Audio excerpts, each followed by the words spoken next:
Hey you guys, it's Delnishaunique. Welcome to my channel. For those who are new, like, comment, and subscribe. For those who are already subscribed, welcome back. Y'all, I got so much to tell y'all. So much been going on with my life, and I need all of my prayer warriors to please stay tuned because I need y'all. And I'm about to tell y'all why I need y'all in a minute. But I just need y'all to just watch to the end and just stay tuned because so much been going on. And my life was literally almost turned upside down. That's really all I can say. So I'm about to just get into it and just kind of explain to y'all like how the last couple weeks been, and that's why I haven't really been like posting as much, posting many videos and different things like that. So like I said, just stay tuned. That you praying for the next whole week. Been too long for a nigga so cheap and your flex OD, your sex OD. You got it, girl, you got it. You got it, girl, you got it. Yeah. Pretty little thing, you got a bag and now you quiet. Alright y'all, so where do I start? So as y'all know, Ryder's birthday just passed, okay? We went out of town, and that was like a rush trip. Like, that wasn't something that was planned. So y'all know I got two jobs now, but about to be 3 jobs again. But y'all know I work multiple jobs, and so I took off for the 2 days, and I went out of town. The thing is, we rushed and went out of town. I drove out of town. I really didn't have no sleep over those days. We came right back. Me and Raphael, we've been together for like the past 6 years. We had took a break. So we took that break for about a year. It wasn't even a whole year because we still was trying to work it out within the year. So we took that break within a year, and now we've been officially back together for the past few months. So we're moving back in with each other. So we had to literally move 2 houses back into 1 house. All of this was in a matter of a week and a half. Okay, so went out of town. We were still going to work. We were still working. We went out of town. We moved the whole house, packed the whole house up, moved the house, unpacked the house in the new house, made room, and still while trying to just maintain everyday life with a 4-year-old child, okay? And Ryder's birthday was coming up. So for those of you who don't know, I do everything. When I say everything, I mean everything, okay? And I don't do everything because I have to. I do everything because that's what I like to do. And that's how I show my love, if that makes sense. So I like decorating for parties. I like the whole gist of it, just everything about it. So even down I decorated his cake myself, and I put the little sticks in the cupcakes. I didn't make the cake. I bought it, but I decorated it. Okay, you want some cupcakes? Okay, so yeah, so we did that. So we had Ryder's party. We had to rush, decorate the party, bring everything back from the party, and like I said, still clean the house and still do everything. So that was hectic. So right after the party, a day later, soon as kind of we're resting and we chilling, I get a text message from my grandma. And my grandma texted me and said hey, your dad is in the hospital. Over the last couple years, me and my dad has gotten really close. We wasn't close. We wasn't close with me growing up at all. But it seemed once I had my son, he did a full 360, and he's been around, he's been in my life, and we're extremely close. He's in a great grandfather to my son. He calls for him, he wants him, he's good. So obviously, when my grandma told me he's in the hospital, I'm just thinking it's just something regular. Okay, so I saw the text message. I was working. So about 10 o'clock, I called her back. And I know she probably didn't want to call me because she knew I was at work. So maybe that's why. So I'm just thinking like maybe like he's just in the hospital. Like I'll call and check on him in a minute, but I called him, he didn't answer. So obviously like I called her once I got off, called her back after the text message.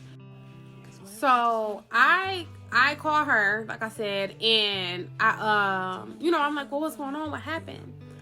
He goes to dialysis, and he missed a day of dialysis, and fluid built up around his lungs, and he wasn't breathing well. And they had to sedate him, and they had to put him on life support because when they took the test for his heart, his breathing was his heart level. I guess like normally I don't know medical talk, y'all. So I'm sorry, I can't really. But basically, like typically, like you can breathe like your levels are 50% or something like that. His was under 10%. So now he's on a ventilator, and they're saying they don't know if he's gonna make it. And like I said, he's been on dialysis because he's been needing a kidney for like the last year. So obviously like I'm breaking down because it's 10 at night. Obviously I can't go to the hospital. So because sometimes because of COVID, they don't let you in. They won't let you in, not because of COVID, just period. Like after visiting hours, they don't let you in. I'm still all over the place, okay? But they don't let you in, and like I said, it was like 10, 11 o'clock by the time I got home and sat down and stuff and found out all of this. So I'm going crazy at this point. Like I'm crying out of my mind because I just feel like am I about to lose my dad? And I can't go to sleep because for some reason it just seemed like every time someone is in the hospital and like they on life support, and it's like when you go to sleep, they always give you that call at like 2 in the morning. Or maybe it's just been my experience with my family on life support. They always give you a call like 2 in the morning, like, oh, we lost them. There's nothing that we could do about it. They're gone. So I literally spent like the whole night just watching my phone, making sure that I didn't get that phone call, and just like kind of praying and just, hoping that everything would be okay. I probably dozed off at about 6 in the morning. I got up at 7 because visiting hours started at 8 o'clock. Got down to the hospital. When I got down to the hospital, they running his labs like every 6 hours. So his labs are gradually going up, like he's doing better. Any good news is good news, especially when it's dealing with somebody's life. Okay. So I was just happy about that, but we still not in the clear because he's still on life support, So, I'm just there, like I'm just talking to him, I'm holding him, and like he's like clenching up, and I'm thinking that he hear me, but I don't know if he heard me because he wouldn't move or anything until I would touch him and talk to him. And now it's only me and his wife there, and then my granddad came to check on him and make sure, but only 2 people can be in the room. So ultimately, like through this, like the whole experience is really like been me and his wife in the room. So he was, like I said, he was like clenching and holding my hand. The next day, which is today, I went up there the next day, and he was still like kind of in the same state. And so like I went to give him a hug and a kiss and tell him like, hey, I'll be back in a couple of hours. Like I'm still talking to him.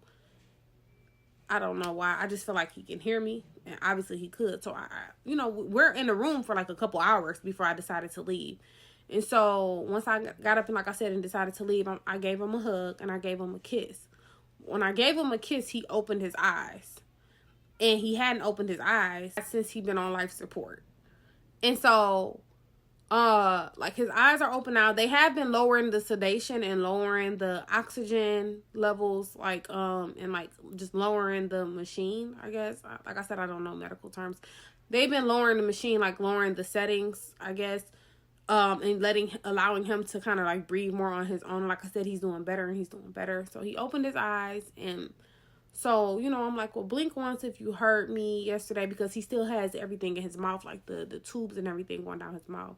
So I'm like, did you hear me yesterday talking to you because you was moving? So he blinked twice. He didn't hear me, but I thought he heard me.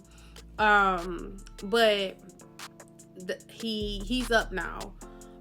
So when I left, I was speaking to his wife periodically, and she said that like he's up now. They took the tubes out. So when I squeezed his hand, and like I said, I was talking to him like, well, blink once, blink twice. And so he was up, but he's still like highly sedated, and he's on a lot of pain medications and different things like that. So I'm just extremely blessed, and like my family and him, obviously, like he made it through that because we didn't know. So he's up now, and he's still in ICU, but like I said, he's aware now. He's up, and like the tubes are out. He's breathing on his own. He still haven't eaten anything, but they're gonna try to like make him do like some swallow tests and different things like that. So I just kind of wanted to give y'all like an update on what's been going on, and kind of like why I've been MIA and why it's like taking me forever to respond to stuff and just do stuff, because like this has been like horrible. Like my life literally was about to be turned upside down. Like I love that man to death. So yeah, so like that's been my week and a half, y'all. I am tired. Y'all see I got my pajamas. Well, I got whatever this is. This bonnet was loose as hell. I don't know how the hell it got this loose.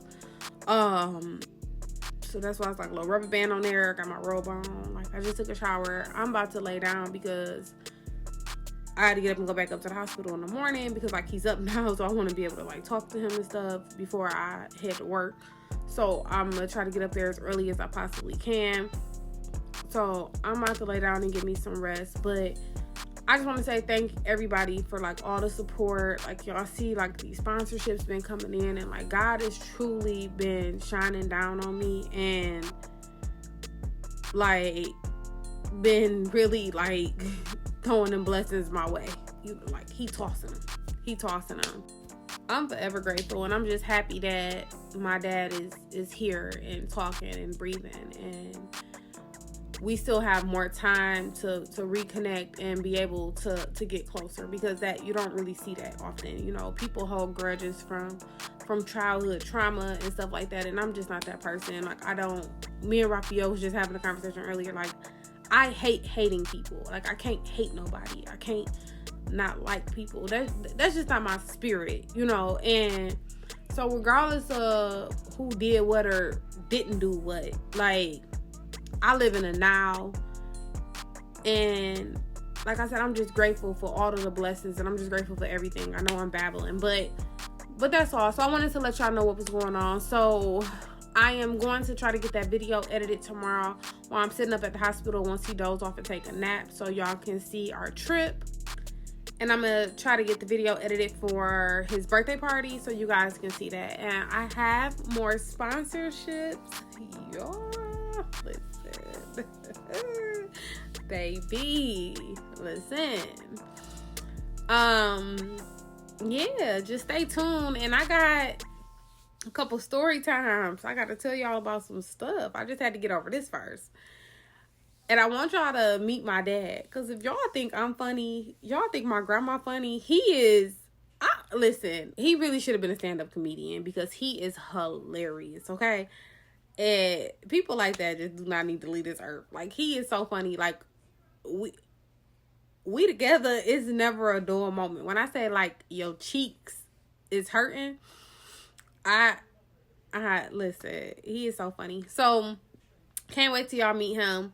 But yeah, thank everybody, like I said, for the support and the love. I just wanted to get on here because y'all know I'm always transparent about my life and what's going on and just about everything. So I wanted y'all to just know what exactly has been going on and why I've been a little MIA. But he's good. Everything's good now, so I can get back to everyday life and I can get back to dropping this content for y'all.